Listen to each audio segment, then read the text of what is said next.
لیکن ہمارے اندر نئی سے نئی تخلیق ہو رہی ہے. آپ دیکھیے اللہ نے اس کو تخلیق کا لفظ بولا ہے اس کے لیے سورہ مومنون میں. انسان کو اللہ فرماتے ہیں ہم نے انسان کو گیلی مٹی سے پیدا کیا، پھر ہم نے اس کو نطفہ بنایا، پھر ہم نے نطفہ سے علقہ پیدا کیا، پھر علقہ سے مضغہ پیدا کیا، پھر مضغہ سے ہڈیاں پیدا کی، اور پھر ہڈیوں کے اندر گوشت چڑھایا ہڈیوں کے اوپر. یہ بھی ایک نئی پیدائش ہے. پھر ایک نئی تخلیق میں اللہ نے انسان کو پیدا کر دیا. انسان دنیا میں آتا ہے تو وہ ایک نئی تخلیق ہوتی ہے. تو جب یہ سب چیزیں نئی سے نئی تخلیق ہیں، نطفہ سے علقہ، علقہ سے مضغہ، مضغہ سے ہڈیاں، ہڈیوں کے اوپر گوشت چڑھانا، اور پھر ایک نئی تخلیق ہے. تو بچے سے بڑا ہونا، ایک بچہ بالکل ابھی ابھی پیدا ہوا ہے، ایک بچہ 1 سال کا ہے، تو یہ 1 سال کا بچہ وہ نئی تخلیق کیوں نہیں ہے؟ 2 سال کا بچہ ایک نئی تخلیق ہے، 3 سال کا بچہ ایک نئی تخلیق ہے. یہ تو ایک 1 سال کا میں مرحلہ بیان کر رہا ہوں. یہ ہر لمحے نئی تخلیق ہو رہی ہے انسان کے اندر. اور یہ صرف انسان کے اندر نہیں ہے، یہ ہر چیز کے اندر ہے. اس لیے قرآن کریم کا مطالعہ کریں. قرآن کریم ہمیں یہ بتاتا ہے، اللہ کی وحی سے ہمیں پتہ لگتا ہے، یعنی یہ جو ہم سمجھتے ہیں کہ اللہ نے پیدا کر دیا ایک چیز کو، اب وہ چیز خود ہی، بہت سی چیزیں اللہ نے پیدا کی جیسے وہ تھیں وہ ویسی ہی ہیں. وہ چیزیں خود بخود قائم دائم نہیں ہیں. وہ الحی القیوم، اللہ رب العالمین جو القیوم ہے، اس کے حکم سے قائم دائم ہے. ایک چیز جیسے پیدا ہوئی تھی ویسے ہی ہے. وہ آج تک، ہم اس کو کہتے ہیں بے جان چیز ہے، وہ آج تک ویسی ہی ہے. نہیں، اس کے اندر کتنی تبدیلیاں آ رہی ہیں، اور وہ قائم کیوں ہے اب تک؟ وہ اللہ کے قائم رکھنے سے قائم ہے. اور کچھ چیزیں ایسی ہیں جو بڑی ہوتی رہتی ہیں، کمزوری سے طاقتور ہوتی رہتی ہیں، طاقتور سے کمزور ہوتی رہتی ہیں. تو یہ ہر لمحہ اللہ کی ہر مخلوق کے اندر اللہ کی کارگزاری ہے، اللہ کی کار فرمائی ہے. آسمان زمین ہے تو اللہ نے پیدا کر کے چھوڑ نہیں دیا، ایک سسٹم بنا کے چھوڑ نہیں دیا. ہر لمحہ اللہ کی طرف سے کارگزاری اور کار فرمائی ہے آسمان و زمین کو قائم دائم رکھنے میں. اسی لیے اللہ فرماتے ہیں قرآن میں کہ اگر اللہ کے حکم سے آسمان زمین قائم ہے، اگر اللہ چھوڑ دے اور اللہ نہ پکڑے آسمان زمین کو، تو آسمان زمین گر پڑیں، زائل ہو جائیں. ان اللہ یمسک السماوات والارض ان تزولا، اللہ نے زمین و آسمان کو تھاما ہوا، کہیں وہ گر نہ پڑیں، کہیں وہ زائل نہ ہو جائیں. وَلَئِنْ زَالَتَا إِنْ أَمْسَكَهُمَا مِنْ أَحَدٍ مِّن بَعْدِهِ، اگر یہ زائل ہو جائیں، اگر یہ گر پڑیں، نہیں ہے کوئی روکنے والا ہی نہیں، کوئی ایک اللہ کے بعد. یہی ایک مثال آپ دنیا کی ہر مخلوق کی لے لیں، بڑی سے بڑی مخلوق ہے، چھوٹی سے چھوٹی مخلوق ہے، اللہ کی ہر مخلوق ہر لمحہ اللہ کی نگرانی میں اور اللہ کی کار فرمائی اس میں ہے. یہ اللہ کی کتنی بڑی قدرت ہے. کبھی آپ تصور کریں، ہمارا ذہن پھٹ جائے غور کرتے کرتے کہ اللہ کی کتنی عظیم قدرت ہے. پرندے اڑ رہے ہیں، اللہ اگر ان کو تھامے تو وہ فضا کے اندر اڑ سکتے ہیں، اگر اللہ نہ تھامے تو وہ اڑ ہی نہیں سکتے. أَلَمْ يَرَوْا إِلَى الطَّيْرِ مُسَخَّرَاتٍ فِي جَوِّ السَّمَاءِ مَا يُمْسِكُهُنَّ إِلَّا اللَّهُ، کیا نہیں دیکھتے یہ لوگ پرندوں کو جو مسخر کیے گئے ہیں آسمان کی فضاؤں میں؟ ما یمسکہن الا اللہ، نہیں روکے ہوئے انہیں فضاؤں میں مگر اللہ. کل ہم نے پڑھا کشتیوں کے بارے میں پچھلے لیکچرز میں، تو کشتیوں کو پانی میں روکنے والا اور پانی میں چلانے والا اور ہواؤں کو چلانے والا، جن کے ذریعے یہ کشتیوں کو ڈوبنے سے بچانے والا، ایک ایک چیز کے پیچھے اللہ رب العالمین کی کارگزاری اور کار فرمائی ہے. اسی طرح انسان کے اندر بہت سارے مرحلے ہیں، اللہ نے بڑے بڑے 4 مرحلوں کا ذکر کیا ہے. تو یہ ہر مرحلہ ایک ایک نئی چیز ہے، ایک نئی تخلیق ہے. کمزوری سے طاقت اور طاقت سے دوبارہ کمزوری. تو یہ صرف 4 مرحلے نہیں ہیں بڑے بڑے، اور بھی بہت مرحلے ہیں. انسان کے اندر ہر لمحہ تخلیق در تخلیق ہو رہی ہے. موت بھی ہو رہی ہے انسان کے اندر ہر لمحہ، اور انسان کے اندر ہر لمحہ نئی تخلیق بھی ہو رہی ہے. کتنی عجیب بات ہے کہ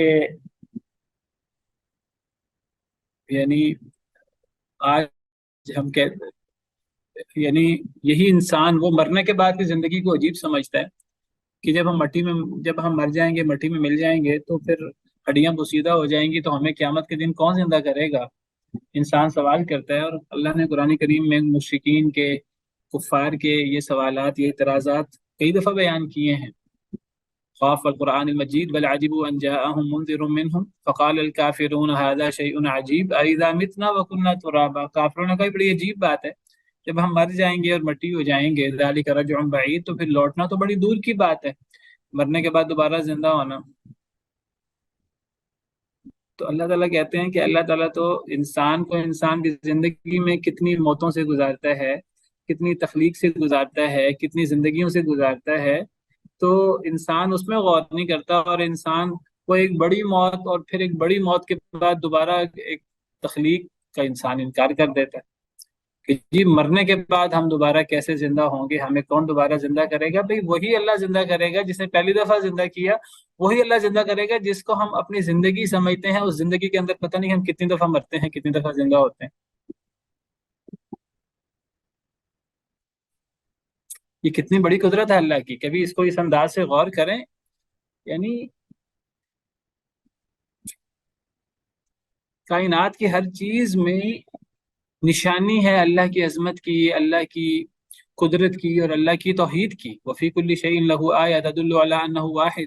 ہر شے میں نشانی ہے جو اللہ کے صرف رب ہونے پر دلالت نہیں کرتی، اللہ کے اکیلے رب ہونے پر دلالت کرتی ہے، اللہ کی توحید پر دلالت کرتی ہے کہ وہ اللہ رب ہونے میں بھی اکیلا ہے، وہ اللہ عبادت کے لائق ہونے میں بھی اکیلا ہے. کائنات کے ہر شے میں، ہر ذرے ذرے میں اس بات کے بہت سارے دلائل پنہاں ہیں. اور سب سے بڑی اللہ کی قدرت تو ایک تو جو جسامت کے اعتبار سے بڑی بڑی قدرتیں ہیں، اور انسان خود اللہ کی سب سے بڑی قدرت ہے، سب سے بڑی نشانی ہے. وفی انفسکم افلا تبصرون. اللہ فرماتے ہیں تمہارے نفسوں میں کتنی بڑی بڑی نشانیاں ہیں، کیا تم بصیرت نہیں رکھتے؟ کیا تم دیکھتے نہیں؟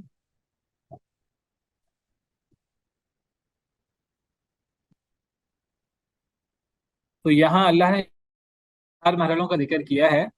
تو موٹے موٹے 4 مرحلے ہیں، ورنہ تو بہت سارے مرحلے ہیں، ان گنت مرحلے ہیں اگر ہم زیادہ گہرائی میں جائیں تو، جس میں نئی سے نئی تخلیق ہو رہی ہے انسان کے اندر. تو یہ اللہ کی بہت بڑی قدرت ہے. کیسے کہا جا سکتا ہے کہ سب کی سب چیزیں خود بخود ہو رہی ہیں، جس طرح ملحدین کہتے ہیں؟ ملحد سے بڑا بیوقوف کون ہو سکتا ہے؟ عقل سے پیدل کون ہو سکتا ہے؟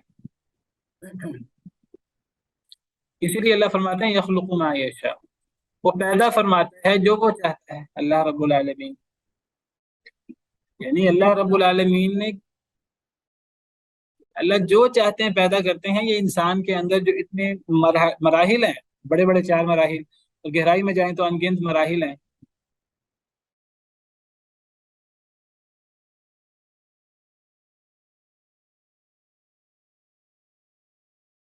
پیدا کرنے والا اللہ ہے، اور کچھ طاقت دینے والا. نوجوانی کو، جوانی کے اندر طاقت آ جاتی ہے، انسان بڑا مغالطے کا شکار ہو جاتا ہے کہ میں اپنے زور بازو سے سب کچھ کرتا ہوں. میں ذکر کر رہا تھا کہ انسان بھول جاتا ہے، سمجھتا ہے میں اس وقت طاقتور ہوں، میں اس وقت سب کچھ کر سکتا ہوں، تندرست ہوں. تو وہ پھر تکبر میں، غرور میں مبتلا ہو جاتا ہے. وہ بھول جاتا ہے کہ میں میں کمزور تھا، میں میں کمزور تھا، مجھے اللہ نے طاقتور کیا ہے. اب جس اللہ نے مجھے طاقتور کیا ہے، وہ اللہ دوبارہ مجھے ادھیڑ عمر بھی بنا دے گا، مجھے دوبارہ بوڑھا بھی بنا دے گا، دوبارہ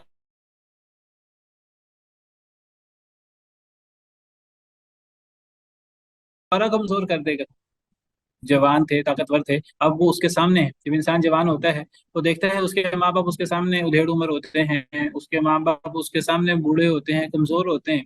اس سے بھی انسان سبق حاصل نہیں کرتا. تو یخلق ما یشاء، اللہ پیدا کرتا ہے جو اللہ چاہتا ہے. یعنی کمزوری کو بھی اللہ پیدا کرنے والا ہے، طاقت کو بھی اللہ پیدا کرنے والا ہے. کمزوری، طاقت سب اللہ کی مخلوق ہیں، اور انسان بھی اللہ کی مخلوق ہے، اور انسان کے اندر مختلف جس کا میں نے ذکر کیا وہ بھی اللہ کی مخلوق ہے، اور پھر دیگر مخلوقات بھی اللہ کی مخلوق ہیں. وہ مخلوقات بھی جنہیں ہم جانتے ہیں، اور وہ مخلوقات بھی جنہیں ہم جانتے ہی نہیں ہیں. ہمیں پتہ ہی نہیں ہے اللہ کی مخلوق کیا کیا ہے. تو اللہ جو چاہتے ہیں پیدا کرتے ہیں، یہ اللہ کی عظیم ترین قدرت ہے۔ اسی لیے آیت کریمہ کے آخر میں اللہ فرماتے ہیں وَهُوَ الْعَلِيمُ الْقَدِيرُ، اور وہ بہت جاننے والا اور بہت قدرت والا ہے۔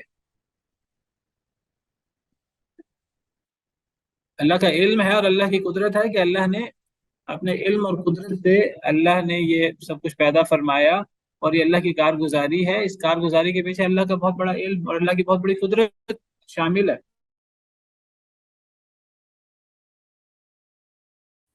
علم اور قدرت کے بغیر یہ چیزیں ہو ہی نہیں سکتی۔ پھر ہونے کا ذکر فرماتے ہیں جب اللہ تعالیٰ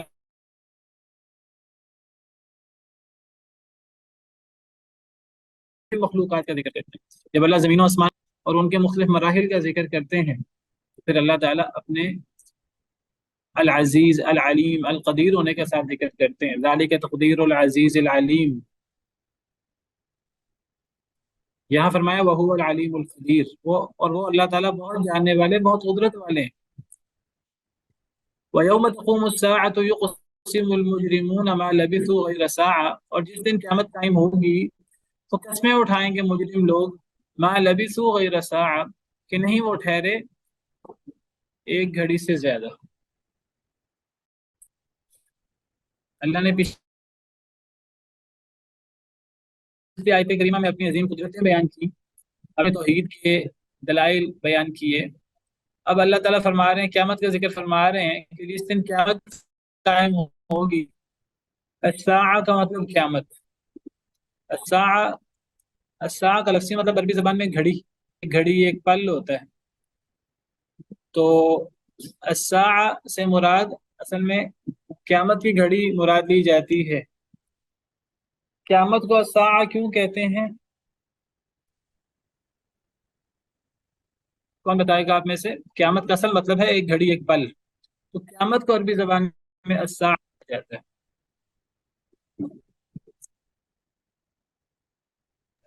کیونکہ اس دن لوگوں کو لگے گا کہ وہ دنیا میں کچھ گھڑی رکے تھے، اس وجہ سے۔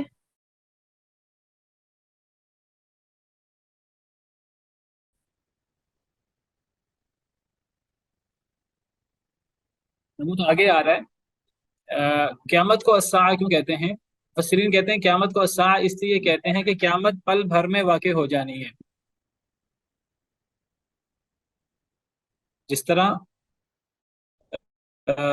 سورہ نحل میں اللہ تعالیٰ نے فرمایا ہے وَلِلَّهِ غَيْبُ السَّمَاوَاتِ وَالْأَرْضِ وَمَا أَمْرُ السَّاعَةِ إِلَّا كَلَمْحِ الْبَصَرِ أَوْ هُوَ أَقْرَبُ، اور نہیں ہے قیامت کا معاملہ مگر پلک جھپکنے کی طرح یا اس سے بھی زیادہ قریب۔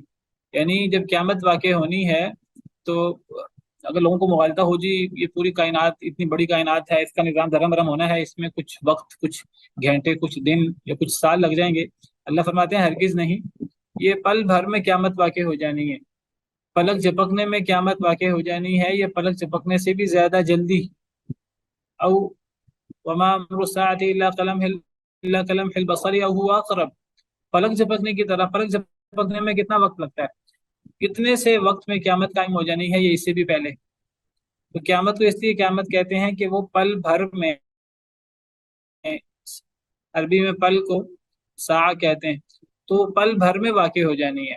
یا پھر مفسرین کہتے ہیں قیامت کو الساعہ اس لیے کہتے ہیں کہ اس ساعہ سے مراد وہ آخری پل ہے کہ جس وقت قیامت واقع ہوگی، تو وہ بڑا دردناک وہ پل ہوگا، وہ گھڑی کتنی دردناک ہوگی جس گھڑی میں قیامت واقع ہوگی۔ تو اس اعتبار سے آخری جو گھڑی ہے اور آخری پل ہے اس دنیا کا، جس میں قیامت واقع ہوگی، تو اس کو مد نظر رکھتے ہوئے قیامت کو قیامت کہا گیا ہے۔ واللہ عالم۔ ویسے میں نے کئی دفعہ ذکر کیا ہے کہ الساعہ سے مراد قیامت، کتنی قیامتیں ہیں؟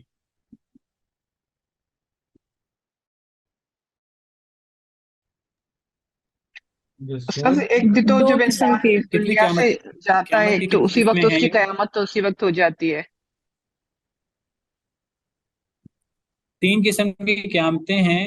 ایک قیامت ہے بڑی قیامت ہے، ساعۃ الکبریٰ، جو سب لوگوں کی قیامت ہے، سب